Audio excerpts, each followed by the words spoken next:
The Getting Program Data error on the Spectrum TV app typically means the app is struggling to retrieve program information from Spectrum's servers. This often results in the app freezing or failing to load. Before diving into advanced troubleshooting, start with these quick fixes. First, ensure you have a stable internet connection with at least 10 megabit per second for HD streaming. Next, force close the Spectrum app and reopen it. If that doesn't work, try power cycling your device, Roku, Fire TV, Android TV. According to recent Spectrum updates, these steps can resolve the issue in many cases by refreshing the app's connection and clearing temporary glitches. If these initial steps fail, move on to clearing the cache, resetting DNS, and reinstalling the app, which we'll cover next. If the quick fixes didn't work, it's time for more in-depth troubleshooting. First, clear the Spectrum app's cache.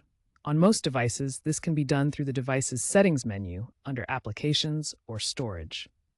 Clearing the cache removes potentially corrupted temporary data, forcing the app to load fresh information. Next, reset your device's DNS settings. Often, changing your DNS server to Google's public DNS 8.8.8 and 8.8.4.4 can bypass DNS resolution issues. This can be done in your router settings. Finally, if the problem persists, uninstall and reinstall the Spectrum app. This ensures you have the latest version and removes any potentially corrupted files. Remember to download the app only from the official App Store to avoid security risks.